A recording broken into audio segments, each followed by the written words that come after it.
What if you found out that the things that you were investing in, the things that you thought were good for you, the things that you suspected you need more of, it's actually the opposite? That not only do you need less of them, but it's better if you had none of it at all. We're talking about this paradox of perception on today's episode of Developer Tea. My name is Jonathan Cottrell, and my goal on this show is to help driven developers like you find clarity, perspective, and purpose in their careers. One of the misconceptions that I had about this show when I started this podcast 5 years ago was that every episode needed to be better than the last. And this was a misperception, a misconception of what this audience needs out of this podcast for a couple of reasons. The first reason is very simple. How do you decide between two episodes which one is the best? Now, the easy answer might actually be a substitution question. Which episode has more listens? Or perhaps the heuristic or the substitution that we make is which episode has the best feedback? Which episode is mentioned in reviews the most, or which episode has the most chatter on Twitter? All of these are just proxies to quality, and there's no specific way to determine what episodes are unequivocally better than others. Of course, that's not to say that all episodes are then therefore equal to each other. There are episodes that I feel much more proud of over time, but the misperception, the confusion that I had was that my pride or my feeling of investment or my feeling of quality, my perception of quality of the episodes was going to match up with everyone else's. My perception was that I needed to increase control and investment in every episode. But the truth was that I needed to let go of control and invest less in the episodes. Not because I didn't want to put more of my energy and time into caring for the episodes, but rather that if I tried to be a perfectionist about these episodes, then we wouldn't be able to publish this show on as regular of a basis. And the interesting factor here is that some of the episodes where I felt rushed, or even like the idea for the episode, the premise of the episode wasn't very good, some of those episodes I actually received very good feedback. You could argue, based on those heuristics we talked about at the beginning, that some of those were my best episodes. So why am I telling you all of this? How does it matter to your career as a software engineer? First of all, I do want to mention the fact that this isn't true across the board. Not every podcast is optimized for delivering, 2 or 3 episodes a week like this one is. But I want to talk about a specific measure that most software engineers will relate to, especially as your career moves forward. And that is control.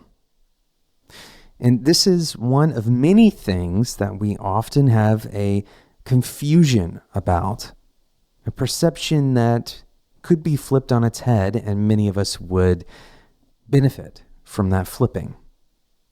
Our natural perception, most of us at least, is that as we gain more control, things will improve. As we have more influence, as we have more say over whatever is happening, as we have more information and more power, things will improve. Our ability to affect our lives in a positive direction, or our ability to affect other people's lives in a positive direction, will increase as we gain more control. But time and time again, this shows to not be true. And probably for a few reasons. One of the first reasons that comes to mind is the fact that most control is actually an illusion. We aren't increasing our own agency most of the time. Instead, we are borrowing agency from someone else or something else, or we're allowing ourselves to believe that we have more control than we actually have. Now, how does this play out? Well, as an example, you may eventually become a manager in your career, and you might find yourself excited to dive into the statistics of your team's performance. And as you open up those statistics for discussion, and as you drive the team towards improving those statistics, it may feel very rewarding to see those numbers change. But there's so many problems that tend to happen when we manage purely by the numbers. And this is only one example of how control can be an illusion. In this example, managing by the numbers creates very clear problems with those numbers. If you have incentives to make a given number move in a particular direction, then it's very likely that you're trading something else off. Or you may unknowingly be creating a false measure, some kind of gamified measure. And so this idea that we're controlling things more, that we're able to take those numbers and move them in the right direction by imposing our powerful position, for example, on other people, that is somehow a controlling measure. It turns out to move us in the other direction. We get a picture of things that isn't clear. And this isn't a new problem. This isn't a problem that has come up since we started measuring things, measuring performance with data. This isn't new. It's not a modern problem. In fact, many philosophers talk about the idea that control is, in some ways, the source of suffering for many people. And so instead of telling you what to do on this episode, in the spirit of kind of giving up control, I'd like to ask you a question and open up the floor for you to decide for yourself. What would happen if you gave up control? I want you to think of one specific scenario where you have the tendency to try to increase your influence, increase your position, maybe trying to shoot for the next promotion, or maybe you're trying to get in with the right people. You're trying to leverage your relationships to get in with the right people. What would happen in that scenario if you were to, instead of seeking more control, find ways of giving up the control that you already have? Here's what tends to happen when we think about this question. We've conflated the ideas of responsibility and control.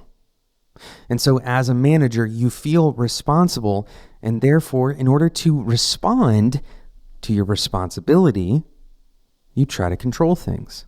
You take things into your own hands. But very often, the most important things you can do when you are given responsibility is to accept the things that you simply don't have control over. If you seek ways of giving up control, then you can find areas where other people can become your ally.